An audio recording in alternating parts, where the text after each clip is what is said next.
अवधूत चिंतन श्री गुरुदेव दत्त श्री स्वामी समर्थ एक नवीन व्हिडिओमध्ये सगळ्यांचं खूप खूप मनापासून स्वागत आहे.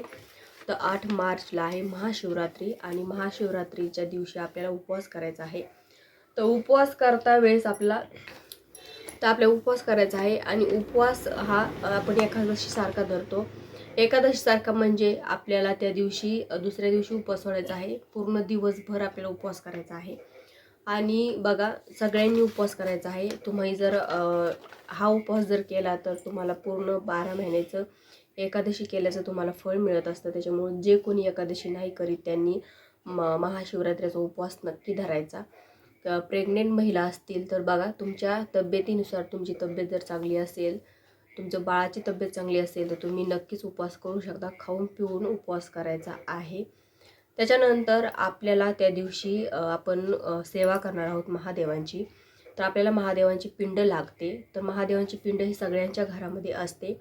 पण महादेवांची पिंड घरामध्ये आपण देवघरामध्ये ठेवतो.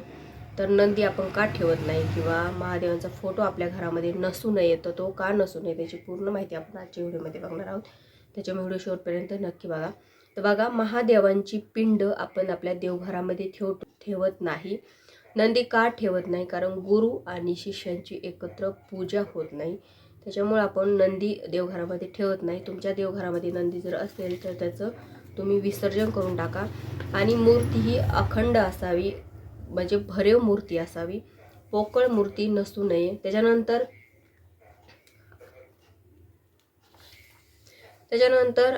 देवघर महादेवांच्या पिंडीला नाग नसू नये. महादेवांच्या पिंडीला नाग नसू नये. बिना नागाची पिंडी असावी, नुसती पिंड असावी भरीव देवघरामध्ये. त्याच्यानंतर आपण तुळशीमध्ये आपण नंदी महादेव देवघरामध्ये ठेवू नये. त्याच्यानंतर महादेव कसं आपण म्हणतो की महादेव लगेच प्रसन्न होतात, भोळाशंकर आहे, महादेव लगेच प्रसन्न होतात. पण महादेव कसं जितके आपली इच्छा लवकर पूर्ण करतात, जितके त्यांचा स्वभाव शांत आहे, तितके ते क्रोधित पण आहे.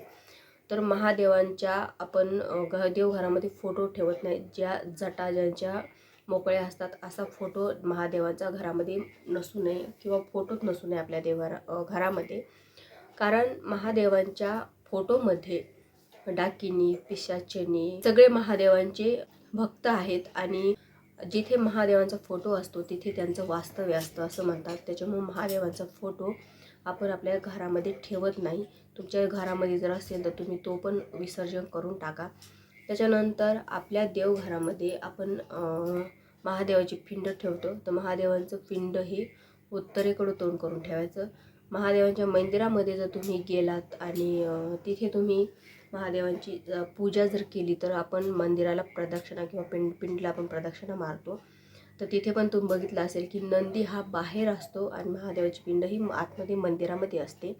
तसंच आपण आपल्या घरामध्ये पण तुळशीमध्ये तुम्ही नंदी ठेवू शकता. देवघरामध्ये तुम्ही नंदी ठेवू शकत नाही, नुसती महादेवाची पिंड ठेवायची.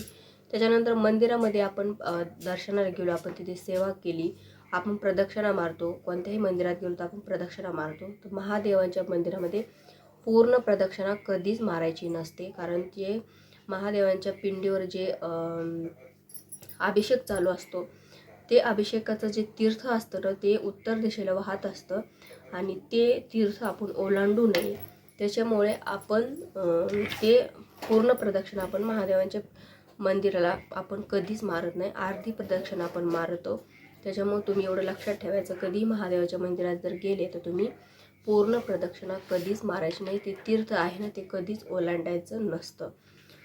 तर हे जे गोष्टी आहेत ना हे आपण लक्षपूर्वक आणि काळजीपूर्वक आपण जर केल्या तर नक्कीच महादेवांची कृपा आपल्यावर होत असते. आपल्या घरावर कोणत्याही डाकिनी, पिशाचिनी जे असतात ना त्यांचे आपल्यावर भूत प्रेत त्यांचे आपल्या घरावर किंवा आपल्या घरातल्या व्यक्तीवर कधीच त्यांची दृष्टी पडत नाही. महादेवांचा फोटो जर तुम्ही तुमच्या घरी जर आणला तर त्यांचं वास्तव्य त्या फोटोमध्ये असतं. त्याच्यामुळं आपल्या घरामध्ये त्यांचं वास्तव्य नको आहे. त्याच्यामुळे महादेवांचा फोटो तुम्ही तुमच्या घरामध्ये ठेवू नका.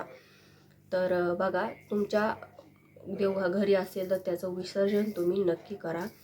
त्याच्यानंतर आपण महाशिवरात्रीचा उपवास करणार आहोत. महाशिवरात्री बघा सर्वात मोठी आणि प्रभावी भगवान शंकराच्या त्या दिवशी आपल्याला सेवा करायची आहेत.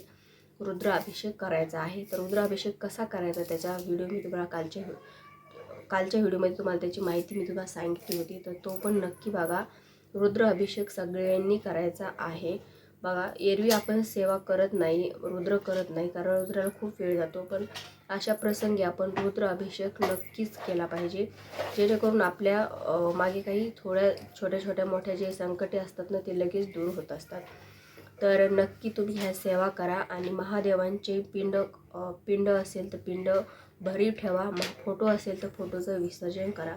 तर आजच्या व्हिडिओमध्ये इतकंच. व्हिडिओ आवडल्यास व्हिडिओ लाईक करा, शेअर करा, चॅनलला सबस्क्राईब करा. झाली सेवा श्री स्वामी समर्थ महाराजांच्या चरणी आणि परमपूज्य गुरु माऊलींच्या चरणी रुजू करते. श्री स्वामी समर्थ.